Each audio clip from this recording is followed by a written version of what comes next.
Even at halftime. Throws right side and picked off. They got it down the sideline. It's Denzel Ward. He's to the 35, 40. He's to the 50. He's to the 40, 30, 20, 15, 10, 5. Touchdown. A pick six. Denzel Ward is back. On the right side to Chubb. Chubb over the 50. Chubb to the 45. Chubb to the 40. Down the sideline 30, 25, 20, 15, 10, 5. There he goes. Touchdown. Nick Chubb.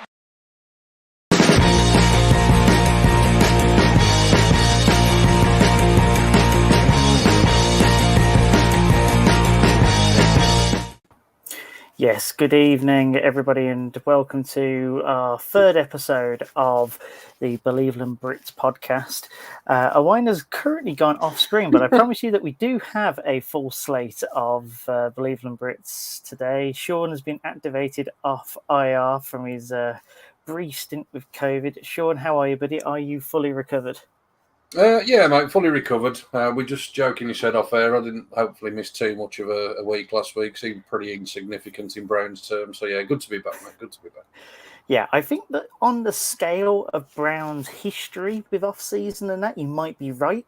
But in terms of the last, say, 6 months or so, I think it was quite significant. Jen, how are you? I'm all right. Coping. Not too bad. Coping, just about. Coping. Just coping. Well, Owain has apparently been booted from his broken. Wi-Fi.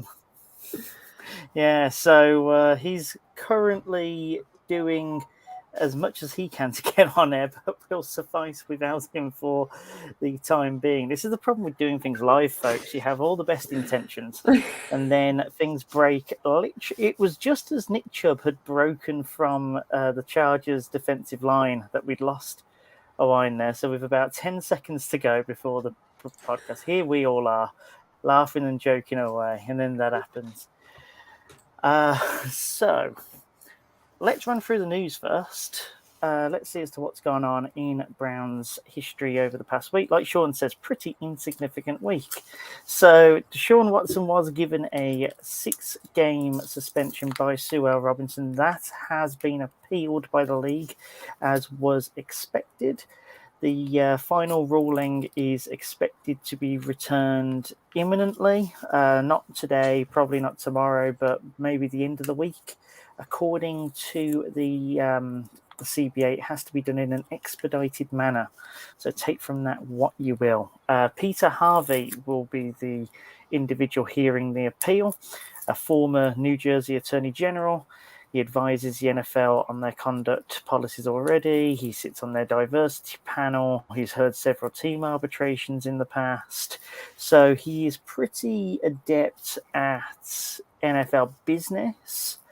Say what you will about whether or not that means that he's going to be very one-sided on this, but from a source close to ESPN's Jeff Darlington, what I read last night, the reasons to why Goodell did not want to sit on this himself is because his schedule is quite loaded with it being preseason. So, yeah, take from it what you will, but it doesn't look like it's a case of independence. It looks like it's very much a Disney role. According to Cleveland.com reporter Mary Kay Cabot, Kareem Hunt has asked for a trade away from the Cleveland Browns, and the Browns said no, in almost typical FO style this year, that you sort of zag when everybody else is zigging. There was news earlier on in the day yesterday. This was something which developed over Sunday, that Kareem Hunt was holding in, of which is the new strategy where you're actually in the building, but you don't take part in team drills. However, then ESPN's Jake Trotter said that he took part in first team drills yesterday. So that sort of meant that was pretty much a nonsense. Owain, thanks for joining us. We were just here scatting with the we were just here scatting with the news. We're glad to have you back. So we've just spoken about Kareem Hunt asking for a trade away, according to MKC. Yeah, I'll throw you straight in, seeing as you're late coming on. I'll punish you by bringing you straight in. What are your thoughts about Hunt wanting either for us to give him a new contract or for him to be traded away?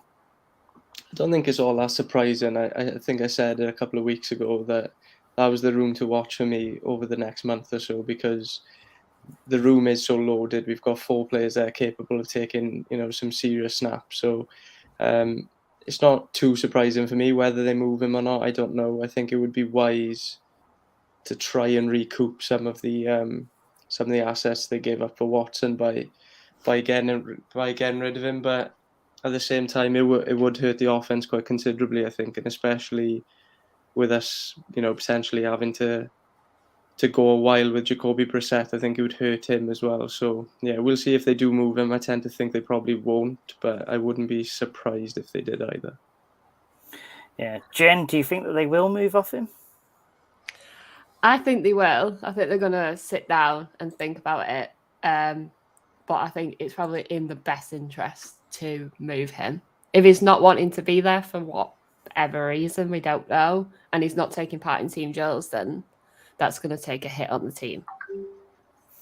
Yeah, Shaun, I know we've had plenty of conversation in the past about, obviously the Chubb and Hunt combination. Last year, Chubb getting 5.5 yards carry, Kareem Hunt with 4.9, Dearness Johnson in there as well with 5.3 in his cameo roles throughout the season. Do you think that this would be something of which would be a real hindrance to the Browns if he did move off? I think the difficulty with the conversation with these two is they're both so good individually, but that makes it then really easy to gloss over the fact that how much they complement each other collectively. I think both of them are better players with each of them in the game, if that makes sense. Their strengths are probably the polar opposites of each other, so it's almost like the dream scenario that you get Kareem Hunt coming in either on third downs because he's got that extra ability from a sort of catching the ball perspective, or let's be honest, he's just got that extra bit of juice about him with the way that he runs. What my views of Nick Chubb are, but there's just something about the way Kareem Hunt gets the energy going in the stadium and the way that he sort of does just carry the ball. For me, I hope they don't trade him. For me, look, my view on cap space. We're going to get into cap space, I'm sure, as we get throughout the season, we get to roster cuts and all the rest of it. I'm sure one of these days we're going to spend this damn money because we just keep saving it for the rainy day that seemingly never comes in Cleveland. We've got enough money to pay the guy if we want to pay him. I think he would probably take a reasonable hometown discount when you consider the situation that brought into Cleveland. Everyone's kind of forgotten about that, or certainly aren't talking about that as much. But I think he would probably take a relatively reasonable contract to stay. I think he appreciates his role in this offense.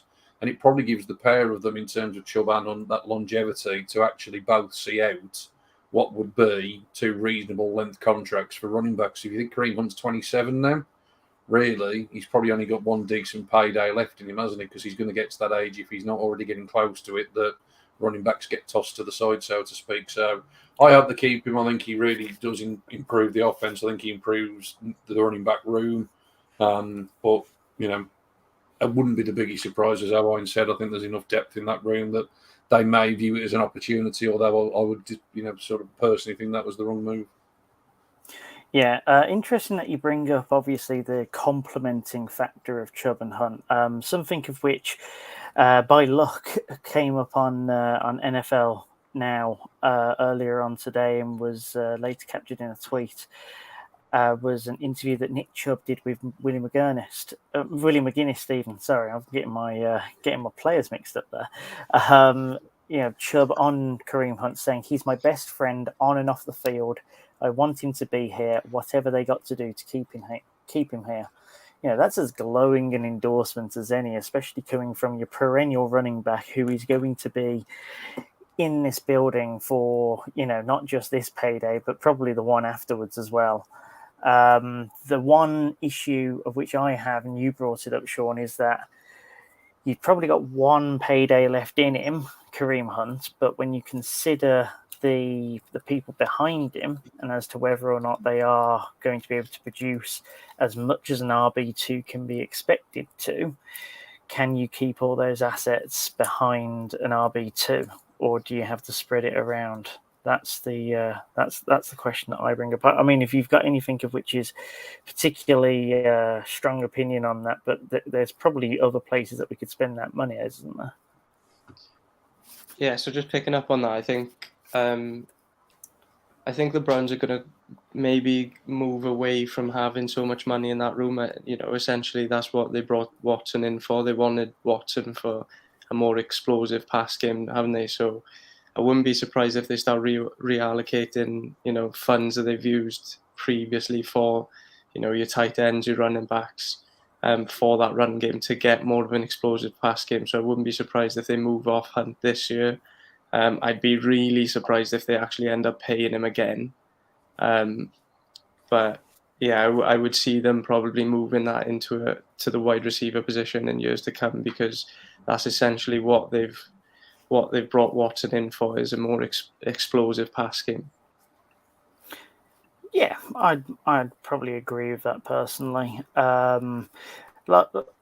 Also, Shaun, like you say, hometown cuts in terms of money. Now, apparently, it's been reported that a reason as to why he's not, why he wants a deal done now is because of the fact that he's not being paid his worth. So with him requesting a move away, does that mean that the hometown feeling has gone, or just that it's no longer a factor? Has he paid his dues? Especially with I found it interesting that you talk about the reasons as to why he came here. Potentially he sees the Watson situation as us completely being smoke screened by it. There's potential in that. I think, the other thing we've got to bear in mind here is, he's played only half of the games last year, so there was a niggling injury there. So that's something that the Browns will have to consider as well. I would like to see more of Shaun Hunt on the field at the same time if they do keep him. I think that's something that we haven't done enough of. I think I agree. I do like seeing those formations in training camp videos. There's been a few already that have been picked up, and I'm excited by that personally. Yeah, and I agree with everything that Owain said there in terms of the reason that you bring Deshaun Watson in to try and open up this passing game. But for me, Kareem Hunt can be a massive asset then in that passing game. So, like I've said, I think we're in a situation that we've got the money available. That's the thing that always bugs me. We've got the money available. If we are having to make really difficult decisions on the cap in terms of getting under the cap now, it's probably a totally different scenario. But we're in a really healthy position now. I know everybody will tell me you've got to look at the long-term game, but as I say, I've looked at this game for bloody 20 years, and we all seem to have the most cap in the league and never win anything. That's my simplistic view of the world. So for me, I'd pay the guy now and get him done. So that was an interesting point, actually. Your first point was that Hunt only played 9 games in the season last year. A question for all three of you. Do we think that probably plays into why he wants paid now instead of actually that hometown discount starting to wear off? Is it because he missed 9 games last season and he's starting to think, okay, if I miss another 9 games this next season, I'm not getting paid next off season anyway? So I think that probably pays into why, the timing of this this request, to be honest. Yeah, I think very interesting question. Yeah, I think there's sorry, potential. go ahead. No, I was going to say, I think there's definitely potentially elements of that, isn't there? I think, look, in terms of from the players' perspective, I'm all for more power to the players. We're talking, really rich owners in a really rich league that, let's face it, has got some really dodgy characters in it. So the more the players can get out of it, the better in general terms for me. I just think when I look at it, if I look at sort of really suitable destinations as well, I mean, where do we thinking? San Francisco, I've heard, rumoured.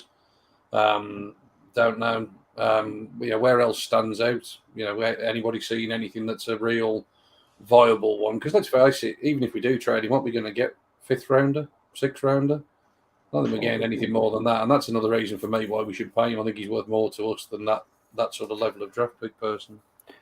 Or just let him walk, because if he walks at the end of next season, we could get a 3rd round compensatory. Probably not I third, quite but like yeah, conversation thing. You're probably no worse off than that. well, depending on where he goes, because he is still good enough, I believe, especially at the lower end of the starters. He's still around that RB1, RB2 conversation. He's on that cusp. He can fill in the void when Chubb's away, which tells me that he could easily fill the void of, the lower end of the RB1 bracket.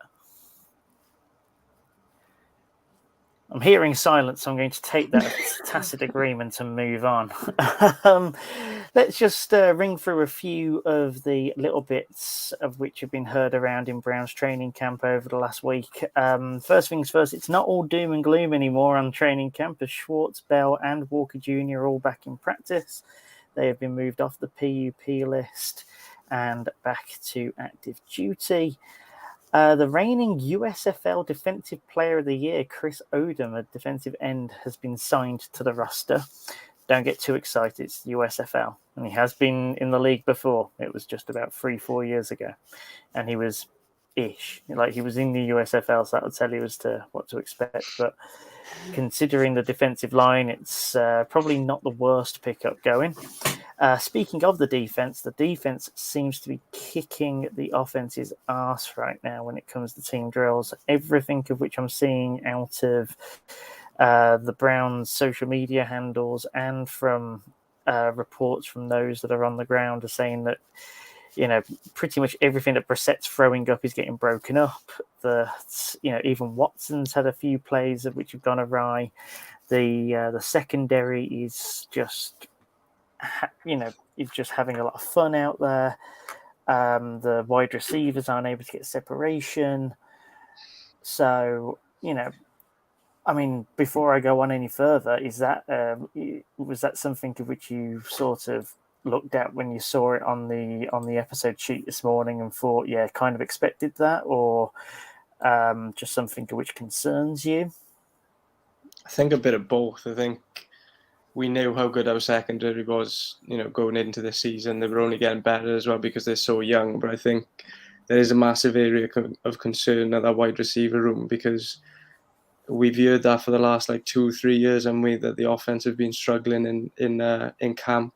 That obviously has then fed into the season, and we've seen as well that the wide receivers have struggled for separation for the last few years. And like I've said on on a show before, that outside of Cooper, there's no real track record of consistent separation in any of those players afterwards in the league, that is. So it does really concern me, that wide receiver room. And I think what people gloss over a bit, you say you bring Watson here for a better standard of QB play and to elevate that wide receiver room. But if they're not getting open anyway, there's not much Watson can do. So that does worry me. You hear of quarterbacks, really good quarterbacks, moaning about their wide receivers quite often. Think of Aaron Rodgers in Green Bay. You don't want that situation happening over here. So that wide receiver room is a concern to me. Yeah. Anybody else share that, or is it just that we should probably just start heaping on praise on the defense? I think it's mainly the defense is on fire this season, and I feel like the defense are going to play a massive part in the many games that we do win this season. I feel like they're going to have to be. Yeah, I feel like it's a case that they're going to have to be, especially if this rolling comes back with what we expected, which is a few more games at least tacked onto this 6-game judgment. But we digress. We're not going there today. No, Shaun, we're not going to go there today. So that is. Oh, and actually, speaking of Watson, there is one more little tidbit. I'm just a show of hands, really, or a yay or nay for our audio listeners. Do you believe that Watson should still be getting a majority of the first team reps? Yes. Round the horn? Still seeing guesses? Yeah. See, I'm shocked. I am absolutely shocked by it. We've got at least 6 games of Jacoby Brissett, and Brissett needs all the help he can get, first and foremost. And, it's... I'm happy to relegate Watson to second string in order to see him, just get his arm back in. Whereas Brissett, I think, needs as much focus as possible if we're going to have much of a chance in this first month and a half. Yeah, but for me, the only chance you've got of being successful this year is if Watson comes back and plays really well. So it's sort of catch-22, isn't it? You don't want Jacoby Brissett to stink the place out for the first 6, 8, 10 games, but at the same time, you need Watson to come back and play well as well. So it is a tricky one. Say it's 10 games. Say it's 10 games, though. You're talking 2.5 months plus the bye. You're talking almost 3 months there. You're going to need Brissett to be first team ready. It's a tough one. It's a tough one. And it's not a decision I envy having to make, that's for sure. I think with Deshaun being out for a year as well, they're thinking about that and getting him up to scratch because he's not played for a year. So he's going to need the reps to be able to get up to scratch. No, fair enough. Consider me talked down, although I will come back to this week 1 and be like, told you so. Why on earth? Do you think we're going to run the ball a lot more as well? I think we're going to have to, aren't we? Yeah, that probably factors into the decision making that they're going to have to run the ball a lot more in that first, probably at least 10 games of the season. So that probably factors into the decision making process a little bit. Yeah, so it makes sense for him to pass the ball off to Demetric Felton and Dearness Johnson rather than to Nick Chubb and to Kareem Hunt. See, there's just... I just see a disaster class in week 1 as a result of this very thing, and it worries me. That's all. Just, one of the little things of which concerns me. I'm under strict orders to not go too far into this week, so I'll keep it short. They're giving Watson the reps because he's going to play week 1. He's not going to play week 1. That's a fantasy. Whatsoever. I agree with Shaun. If the NFL take it this far, he's playing week 1. No. 100%. 100%. There's no way on earth that he's playing week 1. There's no way Roger Goodell lets him play week 1. Right, Shaun, I will bet you your Owusu Koromora jersey that Watson does not play week 1 because there is not a chance. That's fine, mate. That's fine. I'll take that bet. 1, because I know it's far too big for you, so you'll never wear it anyway, so you'll just give it me back. But second, like I said, genuinely, and look, I don't want to get into this massive rabbit hole. I know we've all got differences of opinion on this. I will keep it short and sweet and to the point. The Browns are giving him the reps because the Browns are going to have more of an idea about the way this is going to play out than we're going to have talking about this on a podcast across the pond. I am pretty convinced that I know you're going to quote me what the CBA says, etc., etc. I will be amazed if whatever ruling is dealt this week is the end of it. The only way that he probably sits out week 1 now, in my opinion, is if the penalty of 6 games remains as it is. He may accept an additional fine, or the NFLPA may accept an additional fine. But I genuinely think if they extend the games, and I'm not saying that's right or wrong. So let me just get that out there. All I'm saying is I think this is very much trending towards this ending up in a legal battle. The suspension, which inevitably will end up as more games, but it will be delayed to a point that I would imagine he will start week 1 this season. I've got 2 follow-up points to that. Please go ahead before I slam it down. The first one, his team have already said that they're not challenging Sue Robinson's decision, so he's saying he's not challenging that first 6 games. So that's the first one. And the second one, on the Browns point that you made, that surely they know more than what we do sitting here. I think they've probably shown over the last 2 months that they probably don't. They didn't see hardly any of this coming. So for me, I don't know about that one either, to be honest. I don't think they know anything more than what we do as for what's coming in the next week or 2. It's going to be an interesting week. We'll all be glad to get some closure. Let's put it that way. I'll just Like I say, I just failed to see. I get it, and I get clinging on to the hope of it all as well, especially Honestly, from mate, a sporting perspective.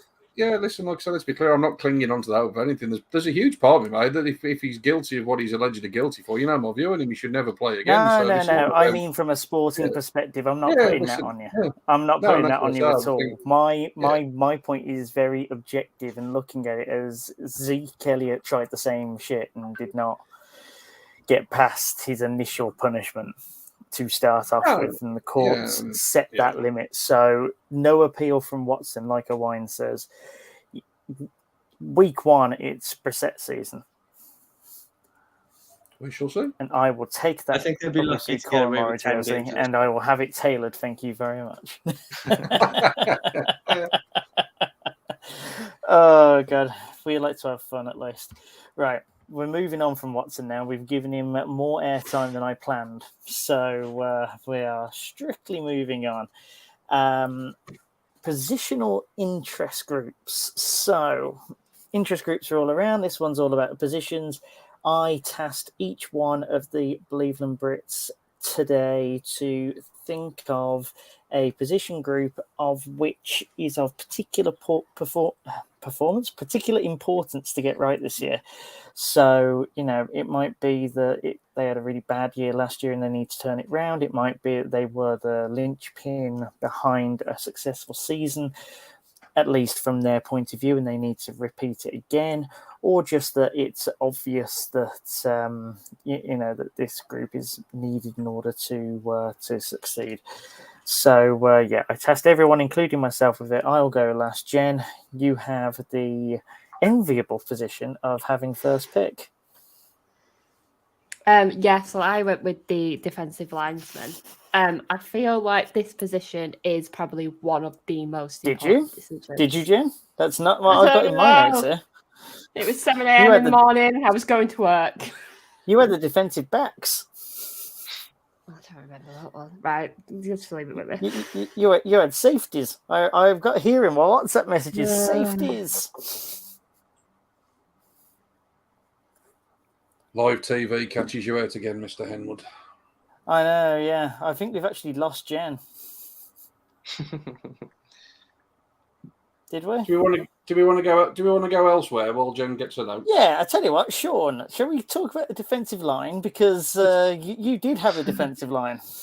I do have the defensive line, mate. And for me, it was our biggest area of weakness, I would say, last year, particularly the interior of the line. I want to make that clear. I'm not on about the ends. I think the ends, certainly the two starting ends at least, let's be honest, are an absolute massive strength of the team, aren't they? I don't think we need to spend any time talking about Garrett and Clowney.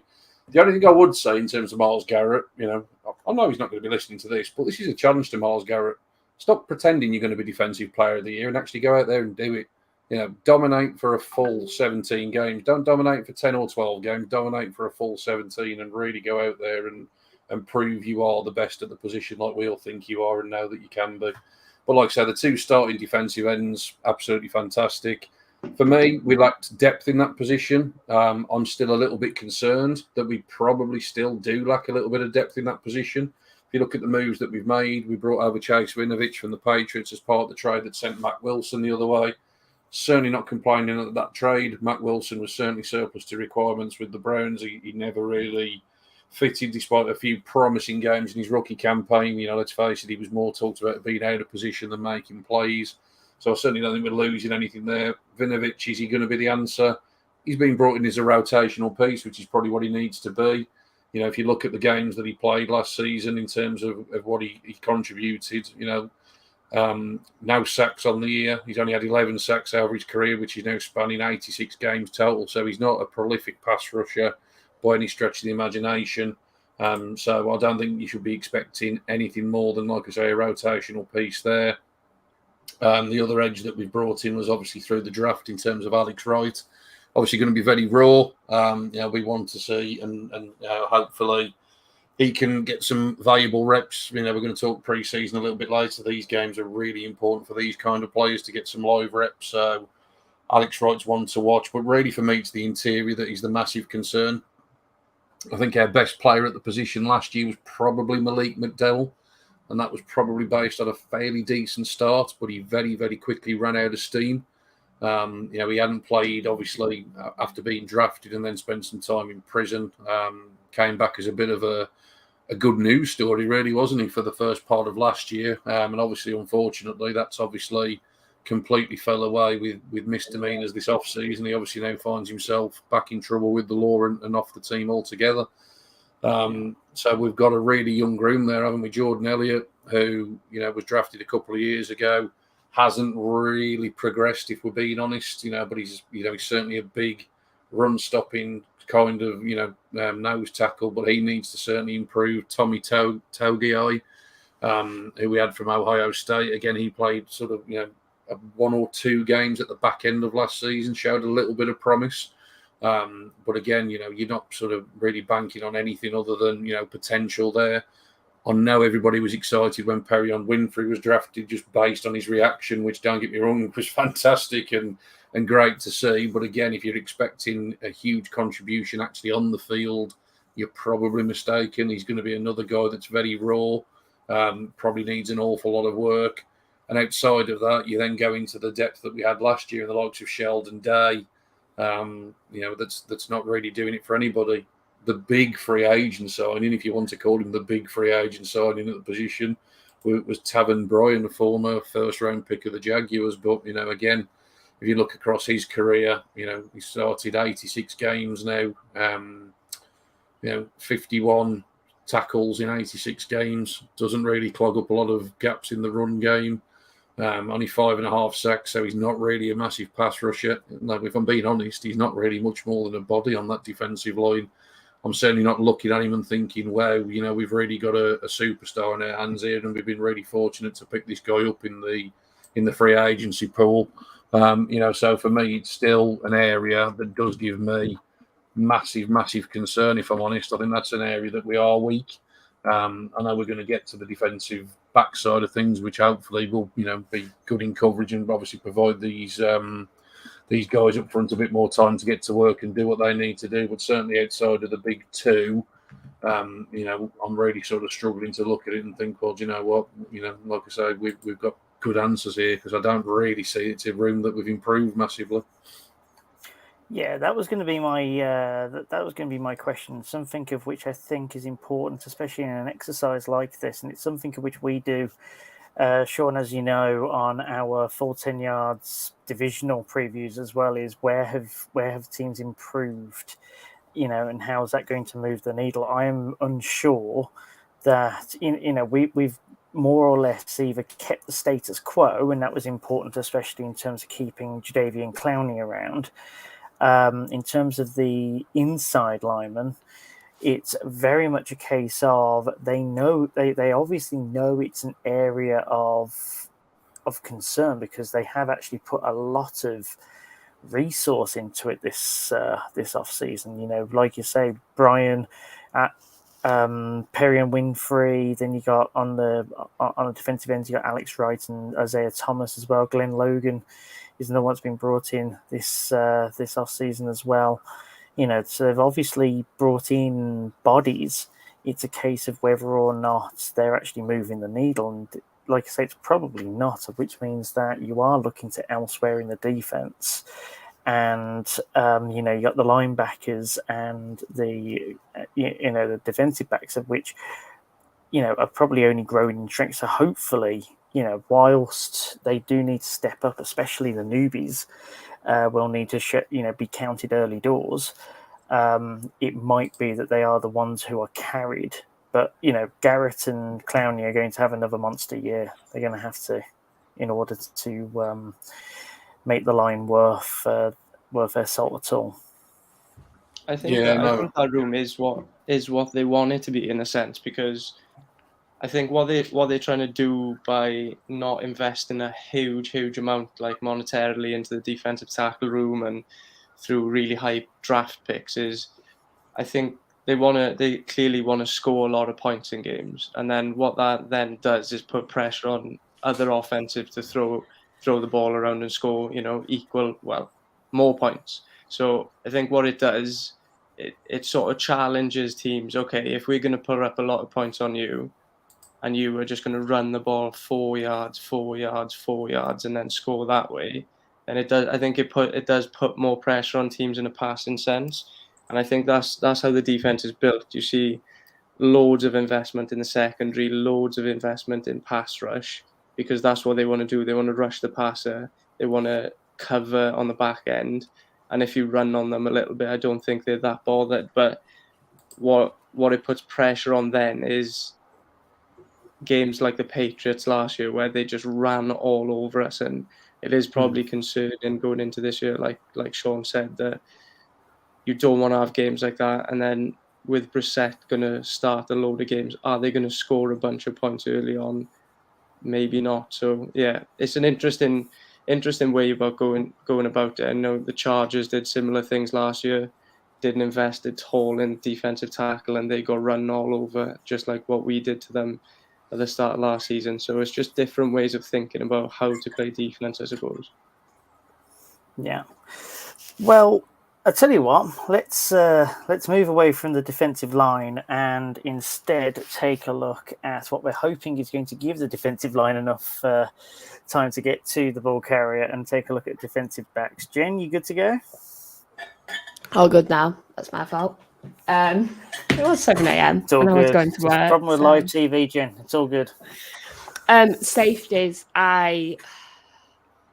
Everyone knows how much I love the safeties, pretty much. If they've been listening in, yeah. So for those of you who haven't been listening in, Grant Delpit and Jen are, like that, very, very much stitched at the hip. But the only one that can replace that relationship is Cade York, and we're not talking about him today. So, Delpit is very much one of the players that Jen really likes on the team. So, yes, you were saying the safeties. Last season wasn't the best season for them. I think they did struggle a little bit. With Grant Delpit coming up from his injury, I felt like that was his season to just slide into it, see where he fitted, see what he needed to do for next season. Coming into this season, I feel like he's ready. But then also John Johnson's ready. And I feel like John Johnson and Grant Delpit together are going to blow other teams apart. Yeah, I think that John Johnson disappointed last season. I think that that's very fair to say, and I think that he said it himself that he, that he didn't come as billed from the season which he had with the Rams beforehand. From everything which I've seen on tape at the moment, I think that John Johnson has looked very sharp in camp. He seems to be wanting to, take that. Take a bit more of a leadership role, especially with guiding someone like Grant Delpit as well. He's spoken very highly of him. And then when you look at the cornerback room as well, you've got Denzel Ward just fresh off a contract extension. Newsome as well coming into his second year and hopefully an injury-free year where he can flourish. And then you've also got the newbie as well, who made a brilliant pass broken up play in a drill. I think it was a Watson pass, actually. It went for DPJ and Emerson broke that up. So, there's definitely, I think that if you're looking for highlights within this team, you look towards, the rest of the defense past the line. And then don't get me started, obviously, on the linebackers in JOK and Walker Jr. So, Owain, what do you reckon? You were sort of shaking your head at the John Johnson bit, but sentiment's relatively the same, or am I a bit off the mark? No, yeah, I think like at the start last season, he was probably disappointed. I was really excited when we brought him in. He was the free agent that I wanted the most in that off season, so I was expecting big things. It obviously took him a little while to get used to it. I don't think they used him in the greatest way at the start. He's not someone who's going to get sideline to sideline really quickly, but he is smart. So when they started to use him better, when Delpit was back there, and he's the one that's able to go side to side. When they started using Johnson the way that I think he was used to playing it at LA, I think you did see a big difference. It showed up in his PFF grades that he was, quite highly rated from like midpoint of the season onwards. So you hope that you see continuation of that this year with Delpit flying around back there as well. Yeah, I think I fall foul of, by about 10 games gone, it was very much a case of, do I keep watching? It kind of got to that point where, I mean, you do for the love of the Browns, but still very much a case, the analysis sort of drops off a little bit. He gave up you a stop few looking big plays at the start of the season, didn't he? I mean, like, Yeah. I think the Chiefs one stands out where Tyreek Hill was wide open and Johnson was probably at best 20 yards away from him on that. But he did give up a couple of huge plays at the start of the season, and I think that probably lingers in your mind, maybe a little bit more than it should come the end of the season. Yeah. Owain, we might as well stay on you, buddy, as you're next on my list here. Let's switch it over to offense. What have you got for us? Yeah, I took wide receivers. I think it's a big year, especially with the uncertainty of quarterback. I think obviously they need to take a huge jump. I think like the defensive tackle room, there's not a lot of proven performance there. So I think look at the likes of DPJ, David Bell, Anthony Schwartz. I hope that we see a big jump out of a couple of them. I think we're going to need it. It's interesting to see who's in the slot. I think noise out camp is that Jakeem Grant has been playing a lot of the snaps out of the slot and he's been doing really well. So be interesting to see how his speed translates into that slot instead of being a pure returner.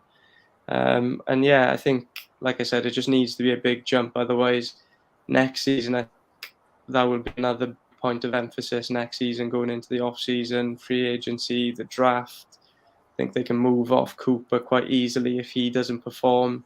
And they didn't. Let's face it, they didn't use many assets on him anyway. So probably a big prove it year for Cooper.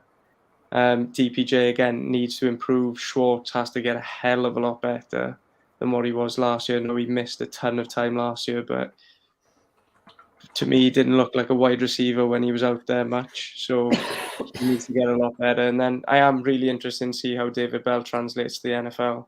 I think he's one of the best wide receivers in college last year, and obviously the huge knock on him was speed. So it'll be interesting to see how that lack of speed translates into the NFL and whether he can still win consistently.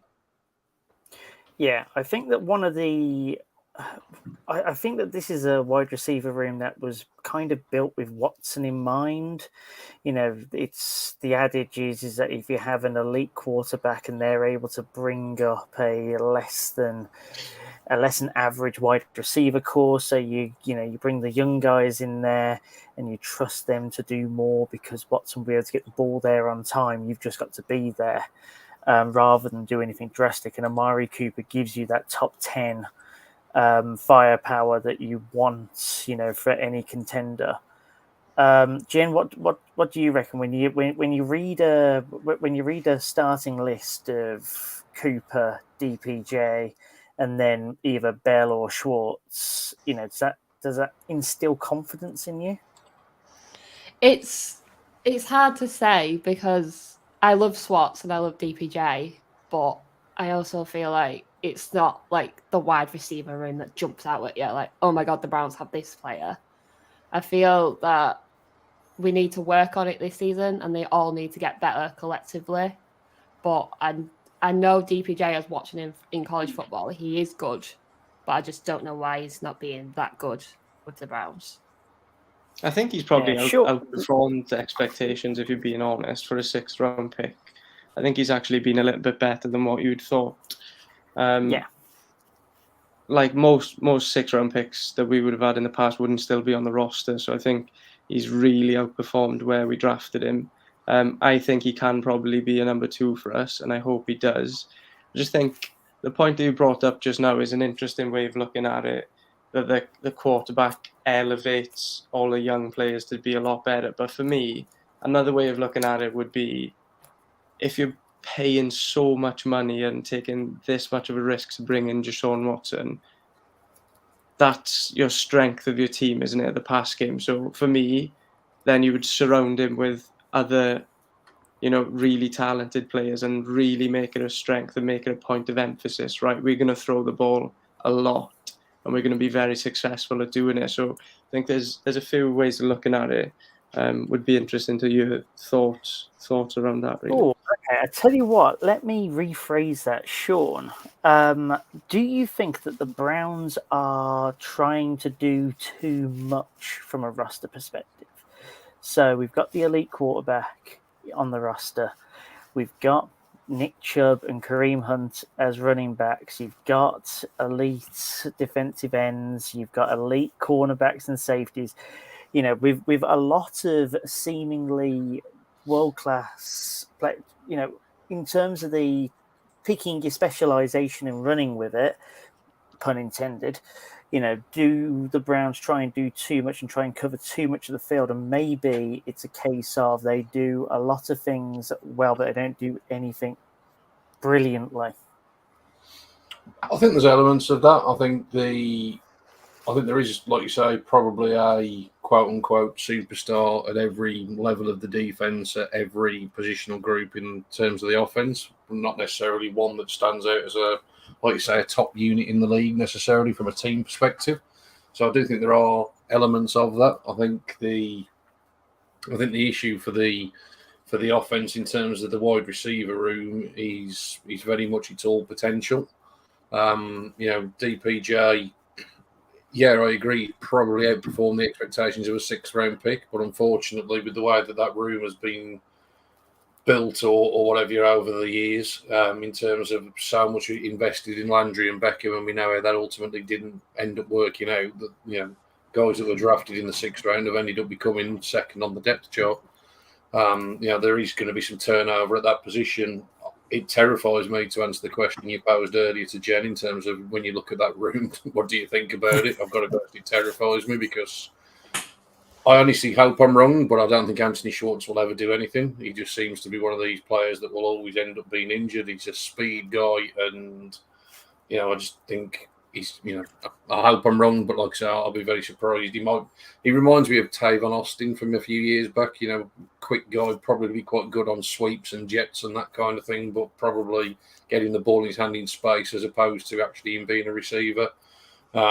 David Bell, wait to see. I sort of trust the opinion of others more. I don't watch enough college football to really have an educated opinion on it, so I'm impressed in terms of what I've heard and all the rest of it. But obviously, it's a lot to ask of a new wide receiver. I actually think the Browns' 3rd-string wide receiver is not on the roster yet. I think it'll be somebody picked up, whether it be a free agent or whether it'll be somebody that's a roster cut from another team. I would imagine there will be some experience coming there. If you look at the names that are available, I think we've mentioned already on this podcast in the couple of weeks we've been going, Will Fuller's one that jumps out, particularly. I was just about to say, are you expecting Will Fuller to walk through the door? It's one that jumps out because the Watson connection is another player there with a really long injury history, isn't he? So again, you've got to be confident, and you're not going to want to pay too much because how much are you actually going to see of him on the field?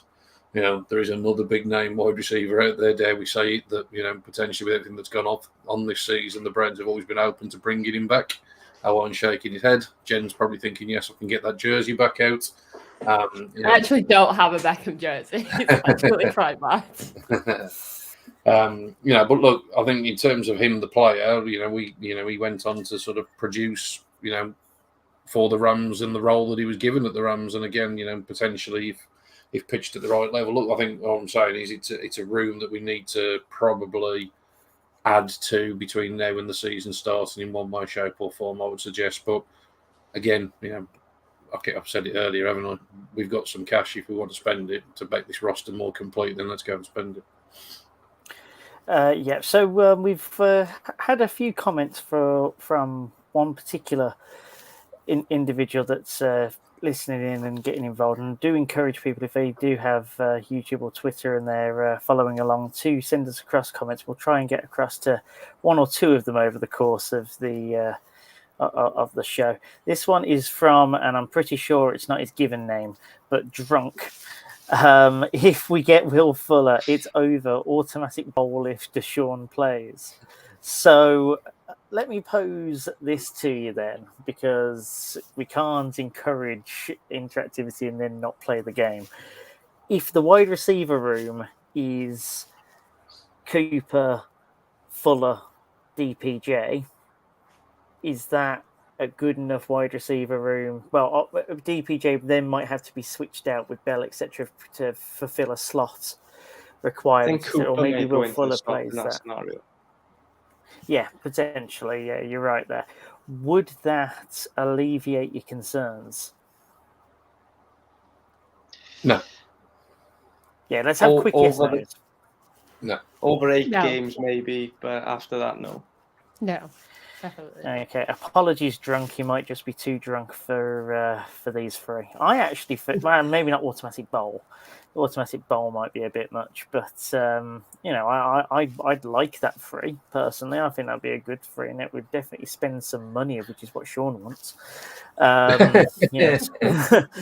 He spent money on that jersey, even though it definitely came from China. But he's made that investment. Might as well spend that investment. Just an interesting point. I've got the wide receivers up on PFF here. We've got 2 players in that wide receiver room in the minute that were even ranked last year amongst league-wide wide receivers. The other ones didn't get enough snaps to be ranked. Any guesses on what the highest ranked player in our wide receiver room was, courtesy of PFF? I remember this, and it's not someone that rolls off your. It's not. No, OBJ, it's probably who you expect it to be, but how, in terms of where he ranked in the league, Cooper was the highest one, but what number do we think was his number? Cooper, wasn't I'd he say. like 13? Wasn't he? Wasn't he high? No. Surely he's not that high. Cooper, I'd say somewhere around 40 odd last year. Spot on. So he was 40th best wide receiver in the NFL last year. No, you guys have got a separate WhatsApp chat going on here or something. I'm not having that. I'm not having cock on 40 because there's a random guess. And then DPJ then bumps up to 73rd best. So that's kind of where we're talking at the minute. That's where the concerns are. 40th and 73rd. But Amari Cooper didn't have Jacoby Brissett. That's where we're going to start seeing the elevation. Potentially. Right, moving swiftly on. Luckily for people listening to this and hoping that we stay within an hour, I mean, first of all, that's not going to happen, but I am going to breeze through my positional focus because we've actually given it quite a bit of discussion already. Mine was the running back room, just because I do believe that we are going to have a very good running back room in order to do anything this season. And as Drunk does say, we got Nick Chubb. We don't need an amazing wide receiver room. You're very correct there, sir. Do need Nick Chubb to be on form. We also could use Kareem Hunt. If we don't have that, we at least need for Johnson to be able to bring that up and, bring everybody else in. We're going to be carrying 4 people through, by the looks of it, at least into this, plus maybe Felton as a kick returner. So when you look at the running backs, you've got Chubb, Hunt, Johnson, Jerome Ford, who came in as a 5th rounder and as a very highly, again, like Shaun, I trust the guys at Fulton Yards College to tell me what's what in terms of that. Apparently he was a very good pick for a 5th round. So I will very much listen to that. And then you got Felton Jr. as well, who come in as a kick return. Now they're fast, they're good. They can do a variety of different things. You can dress half of them up in the receiver slots for all sorts of gadget plays. You're going to need them to be on fire, especially for Brissett, who doesn't quite have the arm talent that Watson has and, kind of has the same, as we were saying last week, Owain, kind of has the same sort of skill set as a injured Baker Mayfield. So, you've got to have a running back room that can at least alleviate that. And I think that they do it quite well with that. The main question is, can we keep Hunt on the team or not? Personally, I'd just like him to run out that year with us. And if we end up not giving him the bag, I hope that he gets it elsewhere. But give us at least that one more year. Right, moving on from that. Let's talk Browns football, folks. We actually have a game coming up. Between now and the next time we talk. We play the Jacksonville Jaguars. Yes, Jaguars, not Jaguars. In a preseason game. Now, there's not much that we can necessarily preview. This is not a standard preview show. We will do something a bit more exciting for previews going forward. These three have no idea what it's going to be like. Neither do I. But it's definitely not going to be these next 5 minutes or so. Realistically, folks, do you actually pay attention to these that much? Is there much of which you... First of all, do you watch them? Do you watch them? Do you just do the game in 40 afterwards? I remember watching the Eagles game a couple of years ago, the 6-3 thriller. So that was just because I couldn't get to sleep. Turns out that couldn't do the job because I love a defensive game. Will you be watching this one? What will you be watching for? Anyone want to pick that up? I'll watch the next day. There's no way I'm staying up to watch that, but I will watch the next day. But I think there's one massive thing that the Browns are going to take. Browns fans are going to be very much interested in. If Don't he mention does his play, name. Don't do it. Well, don't mention his name. That's a bad Owain. We've already given him too much airtime. But yeah, that's what brings the interest in. If he does play, is well, and then what is he then like? But outside of that, I want to see how Schwartz does. Like Shaun said, I don't have great expectations for him, but we need to start seeing something from him this season. So if he can kick it off in pre-season with a good start, I'd be more than happy to see him, getting a couple of 100-yard games if he wants one in a pre-season game. Yeah, what does everyone else think? Because that's actually quite a good answer. Looking at Schwartz, I didn't even look towards Schwartz's way. I was too interested in the rookies personally, but that is definitely one I'll be looking out for now. Anyone else have any other interests that they'll be looking out for if they're looking at all? I mean, I'll watch it the next day, but I won't pay attention to what everyone's doing straight away. Yeah. But yeah, it's not a massive fan of pre-season in anything though, to be fair. Do you watch Morecambe pre-season? No. Didn't go to one game. Didn't go to one game.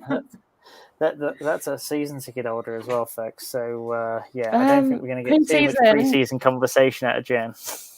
Pre-season means nothing. Okay, just saying. Fair enough. I mean, Hard Knocks would tell you different, but I think that without Hard Knocks, it's very difficult to actually drag stuff out of this game unless you're really looking for it. Shaun, are you looking for anything in particular, or do you not particularly care? Yeah, not particularly care, being brutally honest. It is what it is. If I can avoid the result, then I'll probably watch it in 40. If I already know the score, I probably won't even bother to do that much, to be honest. Look, it's meaningful reps, like I said earlier, for some of the rookies, some of the guys that are fighting for those positions on the back end of the roster, isn't it? But I always find NFL pre-season particularly strange. Football pre-season might not mean anything, but at least your starters play, half a game or the full game as you get towards the end of pre-season.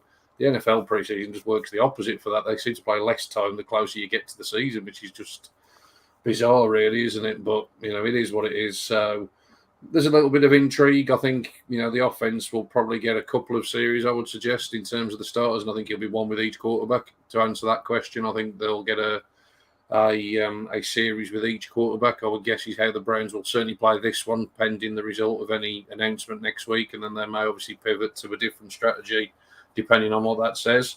Look, it's not exactly going to be thrilling viewing, is it, at midnight on a Saturday night, let's be honest. So I don't think there's going to be many in the UK watching it, that's for sure. No, the fact that it is on a Saturday night, though, means that there is at least a half chance of me watching it. But I think as soon as Josh Rosen comes on the screen, I'm going to be turning it off in pro. Yeah, so you might get something out of me, but as soon as Josh Rosen comes on the field, that's it. Off. Protest. I'm not watching that bum throw a single ball for my ball club. Just ain't happening. I will accept a lot at the Browns. I will accept 1-31 or 1-36, whatever it was. Josh Rosen wearing a Browns uniform and throwing footballs in the name of Cleveland football. That's where it starts to get dark. I just don't like the guy. Drunk, I think I'm going to be doing what you're doing here. Watching what the linebackers look like. I've been a massive JOK fan. I've already claimed Shaun's JOK jersey that he got earlier on today. definitely just to see the schemes as well, because I think that they could have been. I think that they started to get used a bit more explosively towards the end of the season, especially that game against the Ravens at home is one of which I take with me. So, yeah, that's something I'll be looking for. Right, guys, let's have a bit of fun with the last 5 minutes. So we'll keep it to 5 minutes, the Barking Mad stuff this week. Mark, you'll be glad to know, mate, that I have indeed moved off the name Bizarro Browns. You're right, it didn't make sense. I apologise. Just next time, don't be so blunt about it, mate. Hurt my feelings a little bit after... It was just how blunt he was. Like we're all there. We're nursing beers after a very tough hour-long conversation of Deshaun Watson, and then he just hits with the name shit. And I'm like, cheers. I was crying myself to sleep at that point. I'm like, it's all good. I'm exhausted, but I'll listen to you. So yeah, this is the part of the show where we just, we take stuff of which we see either on social media or elsewhere, and we just talk about it for a little bit. Usually ends up being the funniest part of the show. The first thing, I think that everyone's seen it by this point if they've been on Twitter for the last, say, 2-3 weeks.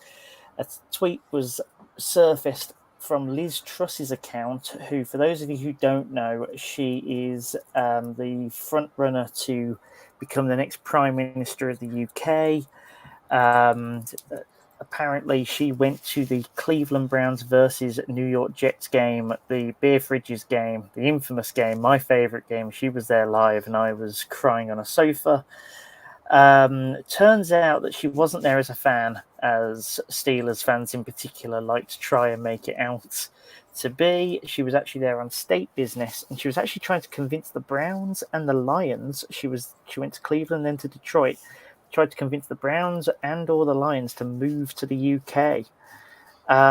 So, with that in mind, a couple of questions here.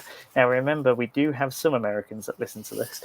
If the Browns had said yes, how would you actually feel about that? Personally, I wouldn't know what to feel. I know we talk about the Jags coming over, and I feel like I couldn't support them because of the Browns.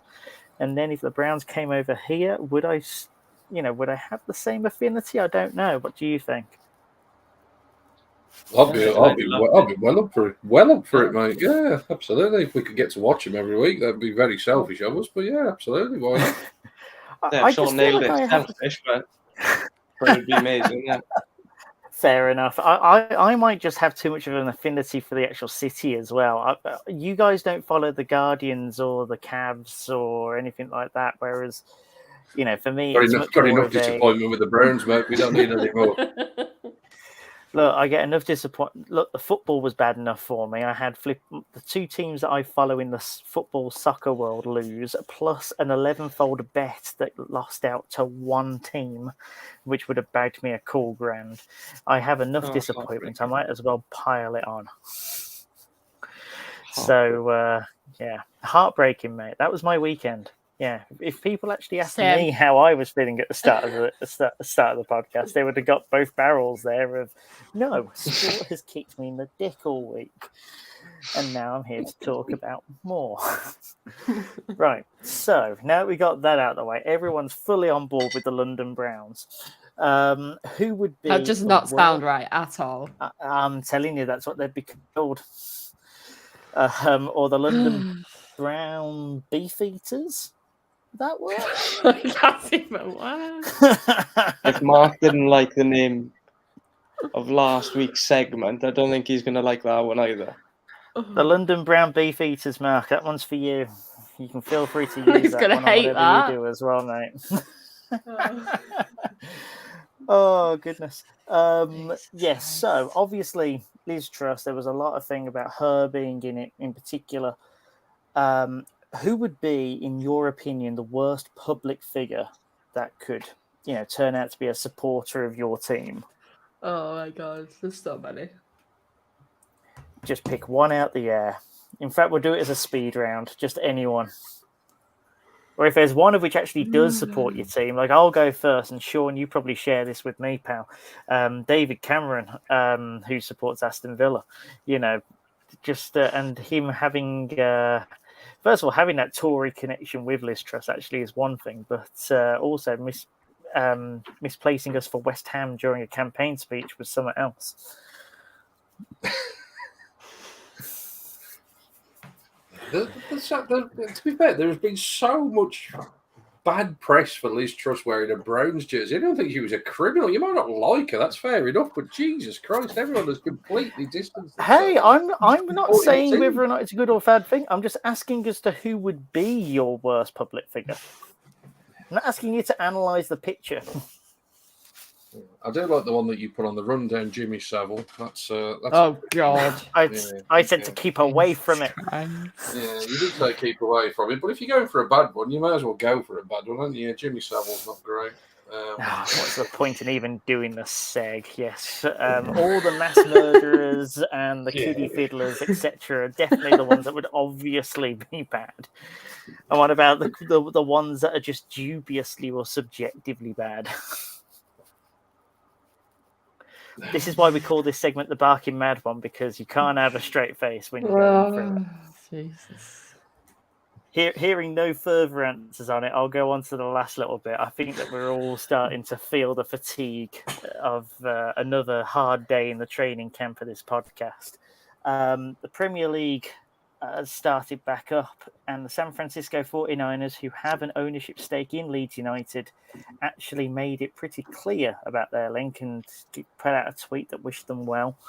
A question which I actually saw from Guardians Fan UK about who would they believe is an affinity with the Guardians. I pitched this question to you three, and I want just the name of it and then a sentence why. What Premier League team do you think that the Browns is most like, and why? Can we stick them right near the bottom? Relegation, though. You can, but I'm going to need a team. It's too many. My background obviously is in football, so I did actually think about this question quite hard last night. So the one I landed on for Premier League team was Brentford, and the reason why is because they make a lot of these decisions analytically. So I thought that lined up quite well with the Browns and what they try to do. And then I had the Patriots and Man United because they had a lot of success for a long time and nobody likes them. And then also I went for, who did I go for? Man City and the Kansas City Chiefs because... Oh, not the Rams? Pep Guardiola and Andy Reid, both genius head coach. And then Mahomes and Kevin De Bruyne, best players in the league. Yeah. Okay, you went down that way. So would Rams be Chelsea then? Potentially. Yeah, I did. That was my thought process. Yeah. Fair enough. Shaun, who are the Browns most like for you?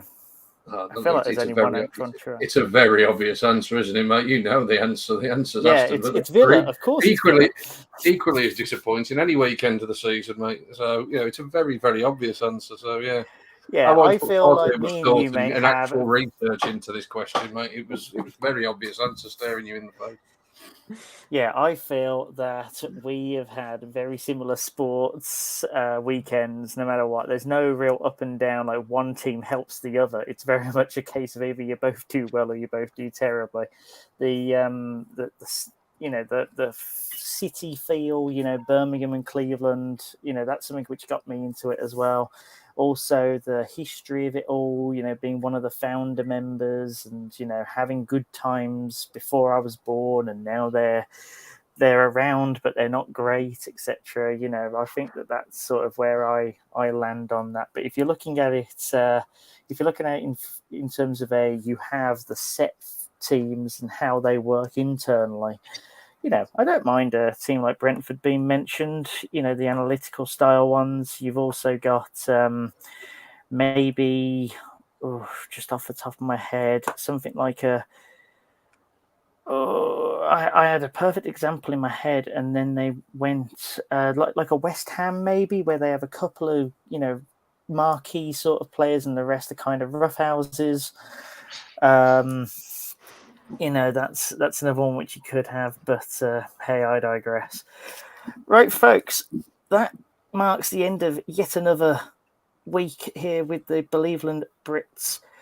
podcast. Thank you very much for listening. If you made it through for the entire hour and 10 minutes, enjoy your Browns football, albeit pre-season. We'll be back next week where we'll do a run through of the schedule, folks. We're going to be talking wins and losses. Hopefully we'll know what's happening with Deshaun Watson as well. So we'll spend 15 minutes on that before cracking on with that. Yes, Shaun, 15 minutes. That's all I'm going to give to that.